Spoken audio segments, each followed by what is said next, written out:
Do you think the stock market is going to correct more than 50%? I do. Are you tired of overpaying for your gold, silver, and platinum bullion coins and bars? Then visit sdbullion.com today.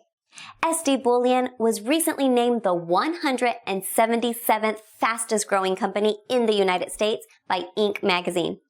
This is because they offer the absolute lowest prices in the industry and follow up with over-the-top customer service. So what are you waiting for?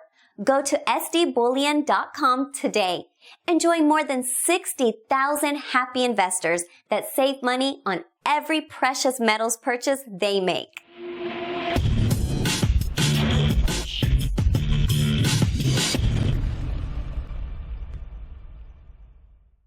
Hey everyone, this is Elijah Johnson with silverdoctors.com, and back with us today is Michael Pento from Pento Portfolio Strategies. Michael, thank you so much for joining us today. Thanks for having me back on the program, Elijah. All right, now the first topic is the global market sell-off we've been seeing. I guess starting in the United States, we saw about an 800-point drop in the Dow, which is a little over 2 or 3%. And really, we haven't seen the Dow at this level since August. So what is happening right now? I know Trump is blaming it on the Fed's policies. So what is the cause of all this? Well, he was flip-flopping on this issue greatly. And by the way, I voted for Donald Trump. I'm not trying to be political here. I'm just saying that the truth is that, when he was running for president, the Federal Reserve was way too easy. They were serial bubble blowers.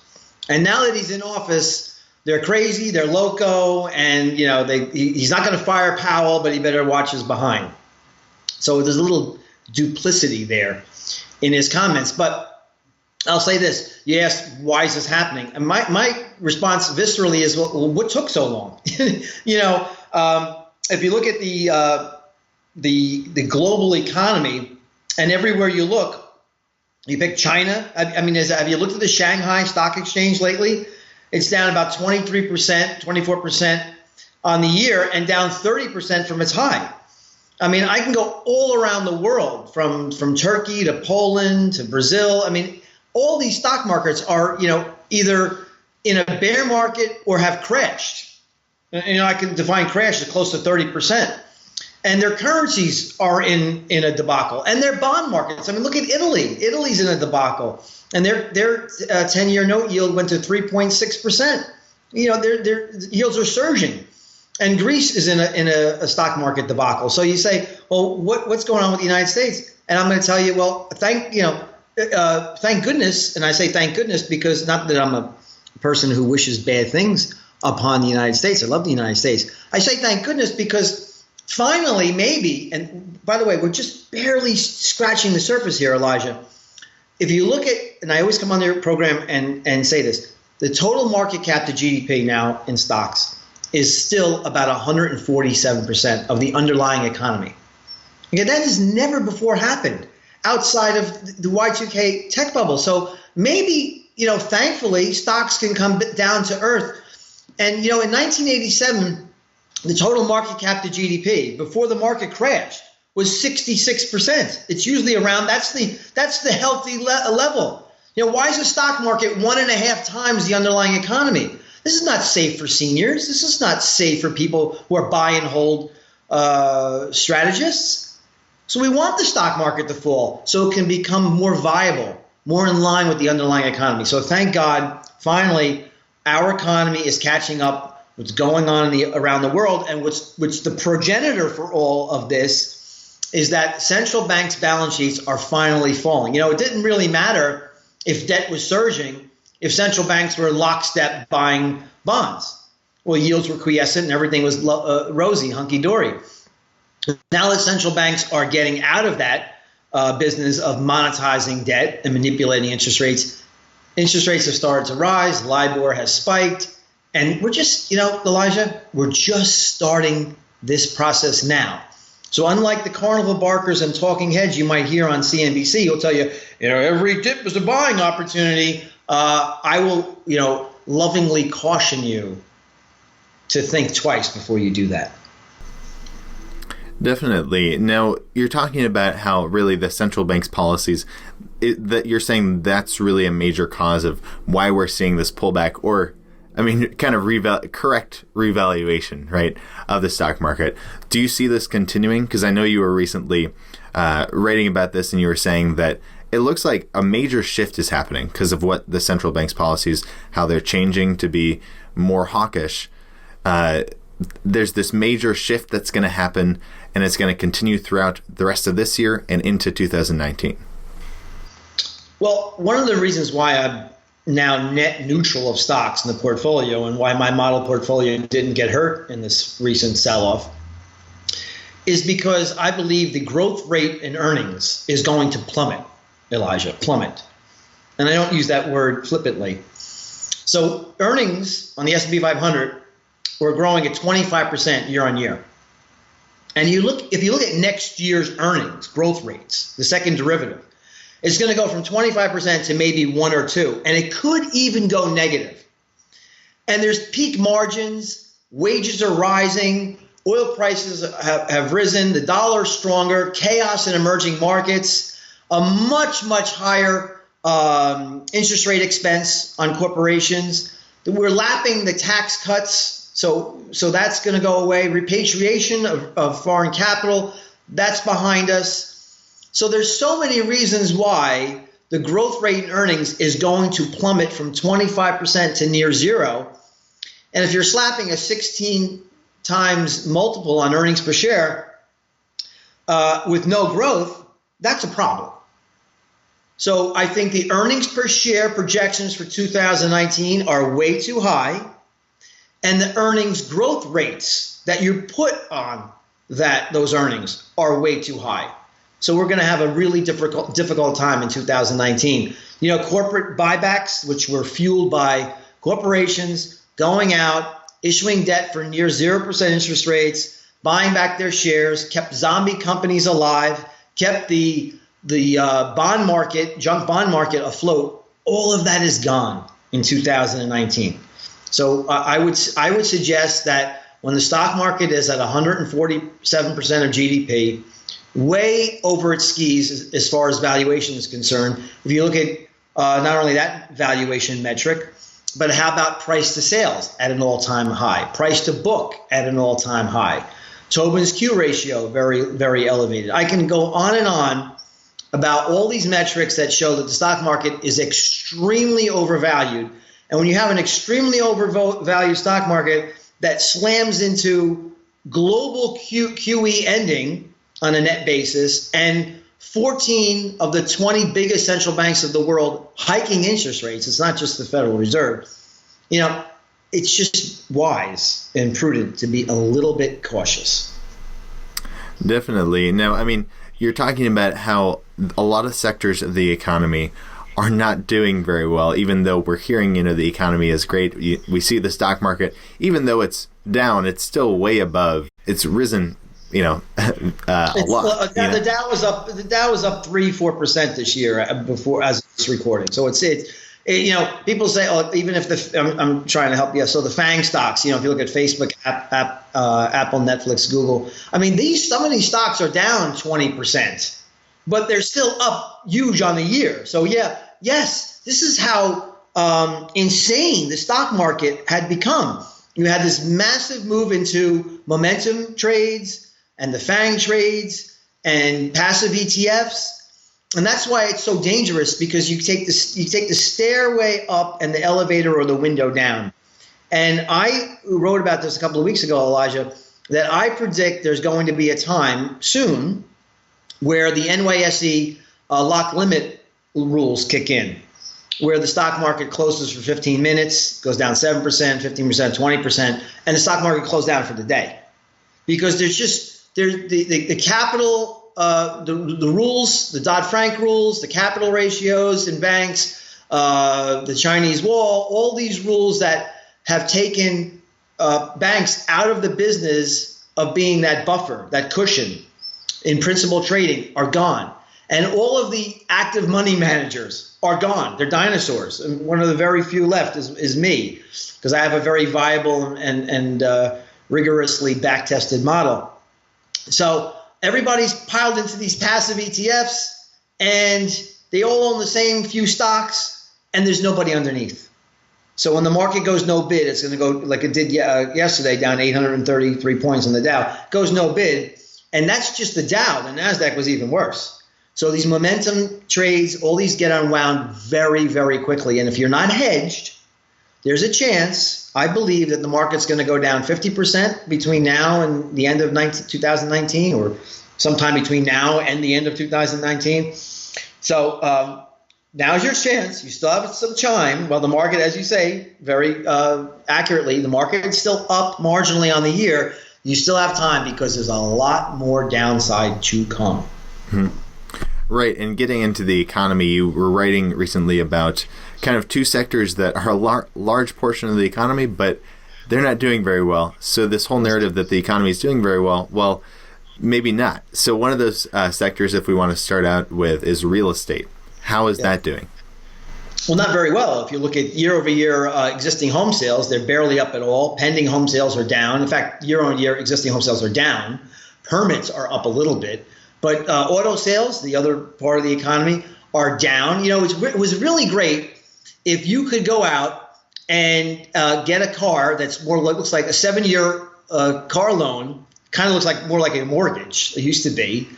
And you get it for 0% financing. Well, now that 0% financing is more like 5% financing. So this is why the auto sales are crashing. I think Ford was down 11% year on year. The auto sales are crashing. Existing home sales are down, not crashing, but they're down. New home sales are under pressure. Pending home sales, that second derivative has crashed. So if you take out housing and autos from the economy, I mean, really, how good can it actually be?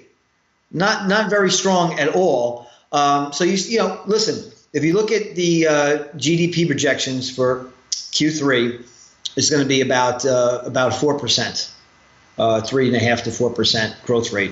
If you look at the New York Fed model and the Atlanta Fed model, it varies between 3 and 4%. That's still a pretty robust economy, but that's in the rearview mirror. We're in Q4 now, Elijah, and I warned for a long time that the Q4 of 2018 was going to be the start of the calamity, and that's because of the reverse QE that's happening at the Federal Reserve. That's because the ECB just happened. You know, the bond market blew up. The bond yield soared and bond prices crashed in October. And one of the reasons for that is because the Fed raised its quantitative tightening program to 50 billion a month.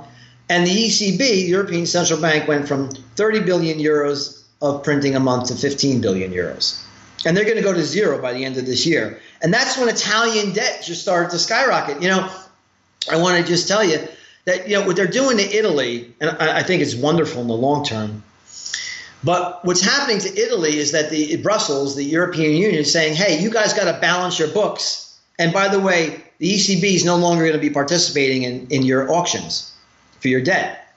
I mean, can you imagine if you said it to Japan? I mean, Japan and Italy are a lot alike. They both have the same demographics, horrible demographics. And a huge debt to GDP ratio. In Japan, it's over 250% national debt to GDP. Their bond market, their 10-year note in Japan is about 0.1%, Elijah, 0.1%. And they have an insolvent nation with a 2% inflation target. I mean, how the heck do you get a bond yield at 0.1%? But imagine if the Bank of Japan told the Japanese bond market, the JGB bond market, that, hey, we're no longer going to buy any more of your bonds. No more. All these auctions are going to be on your own. I mean, they're still rolling over debt, but they're not participating in the auctions anymore. And they're not going to expand their balance sheet. You know what happened to the Japanese government bond? It would skyrocket beyond belief. Well, that's what's happening in Italy. And that means that Mario Draghi is going to have to either allow Italian debt and Portuguese and Greece and the stock markets to continue to plunge, and bond markets prices continue to plunge, yields to surge, which is going to unravel the euro, or he's got to come back and say, you know what, I can't taper any longer. I am not going to raise interest rates in 2019. He's supposed to raise rates in the summer of 2019, the end of the summer. He's going to have to come back and say, I can't do that, or whoever's the head of the ECB. The euro's going to crash either way.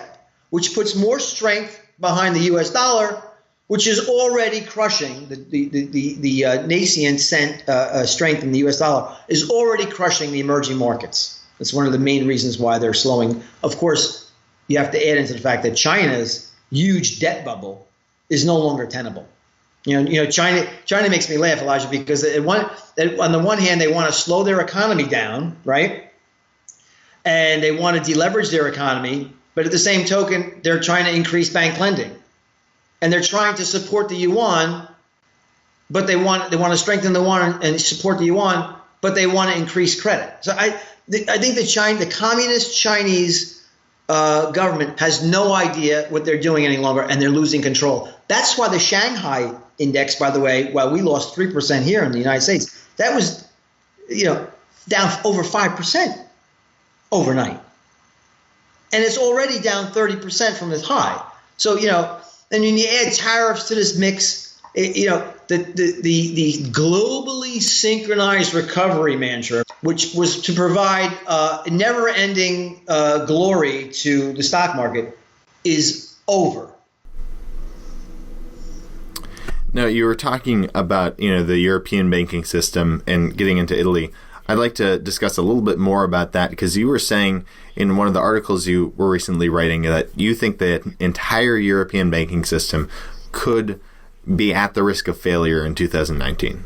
Well, what is the... Yes, because, who owns Italian bonds? I mean, the Italian bond market is owned by the banks of Europe, and to a great extent, even in the United States. What is Deutsche? I don't know if you looked at a chart of Deutsche Bank lately, but it's not exactly a pillar of strength. I mean, how many Portuguese, Greek, and Italian bonds does Deutsche Bank own? And those bond prices are crashing as we speak, as we record this interview. So these banks were already zombie banks in Italy. Most of them were zombie banks. In other words, they had no capital. They can't make any loans. Their assets are worth less than their deposits. You can get a massive run on the banking system. I mean, here's the thing, Elijah. We had 10 years of 0% interest rates, and all kinds of hell broke loose in the markets. I mean, we have record issuance in junk bonds, record issuance in leveraged loans and CLOs. And, we have the Italians that were floating debt at next to nothing. Their debt was less than a 10-year note. And all of these anomalies and massive distortions are now unwinding because central banks are getting out of the game. And I want to tell you this.